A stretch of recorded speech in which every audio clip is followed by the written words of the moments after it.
किताब मुकद्दस में से सैमुएल की दूसरी किताब के 6 बाब की तिलावत। और दाऊद ने फिर इसराइलियों के सब चुने हुए 30,000 मर्दों को जमा किया, और दाऊद उठा और सब लोगों को जो उसके साथ थे लेकर बैला यहूदा से चला, ताकि खुदा के संदूक को उधर से ले आए, जो उस नाम का यानी रब्बुल फाज के नाम का कहलाता है, जो करोबियों पर बैठता है। सो उन्होंने खुदा के संदूक को नई गाड़ी पर रखा और उसे अबीनादाब के घर से जो पहाड़ी पर था निकाल लाए, और उस नई गाड़ी को अबीनादाब के बेटे उजा और अखियो हाँकने लगे, और वो उसे अबीनादाब के घर से जो पहाड़ी पर था खुदा के संदूक के साथ निकाल लाए, और अखियो संदूक के आगे आगे चल रहा था। और दाऊद और इसराइल का सारा घराना सनोबर की लकड़ी के सब तरह के साज और सितार, बरबत और दफ और खंजरी और झांझ खुदावंद के आगे आगे बजाते चले। और जब वो नकून के खलिहान पर पहुंचे तो उजा ने खुदा के संदूक की तरफ हाथ बढ़ाकर उसे थाम लिया,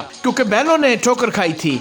तब खुदावंद का गुस्सा उजा पर भड़का, और खुदा ने वहीं उसे उसकी खता के सबब से मारा, और वो वहीं खुदा के संदूक के पास मर गया। और दाऊद इस सबब से कि खुदावंद उजा पर टूट पड़ा ना खुश हुआ, और उसने उस जगह का नाम पुर्स उजा रखा, जो आज के दिन तक है। और दाऊद उस दिन खुदावंद से डर गया और कहने लगा कि खुदावंद का संदूक मेरे यहाँ क्यों कर आए। और दाऊद ने खुदावंद के संदूक को अपने यहाँ दाऊद के शहर में ले जाना न चाहा, बल्कि दाऊद उसे एक तरफ जाती उबैद अदोम के घर ले गया, और खुदावंद का संदूक जाती उबैद अदोम के घर में 3 महीने तक रहा। और खुदावंद ने उबैद अदोम को और उसके सारे घराने को बरकत दी। और दाऊद बादशाह को खबर मिली कि खुदावंद ने उबैद अदोम के घराने को और उसकी हर चीज में खुदा के संदूक के सबब से बरकत दी है। तब दाऊद गया और खुदा के संदूक को उबैद अदोम के घर से दाऊद के शहर में खुशी खुशी ले आया। और ऐसा हुआ कि जब खुदावंद के संदूक के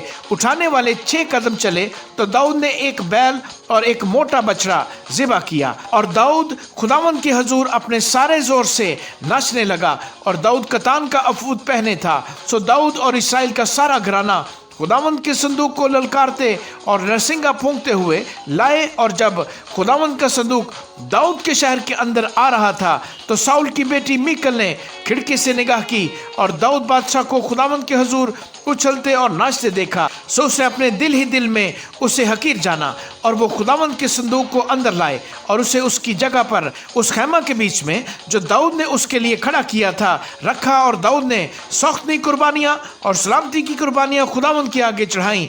और जब दाऊद सौख्तनी कुर्बानी और सलामती की कुर्बानियाँ चढ़ा चुका, तो उसने रब्बुल फाज के नाम से लोगों को बरकत दी। और उसने सब लोगों यानी इसराइल के सारे अंबोह के मर्दों और औरतों दोनों को 1-1 रोटी और 1-1 टुकड़ा गोश्त और किशमिश की 1-1 टिकिया बांटी। फिर सब लोग अपने अपने घर चले गए।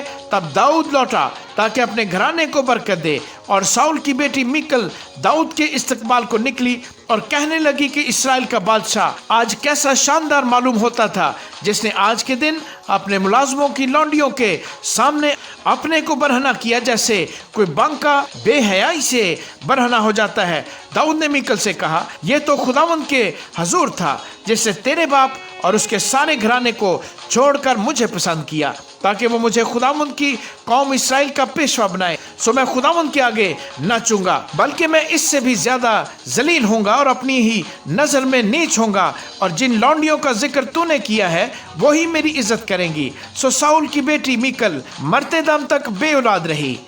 आमीन।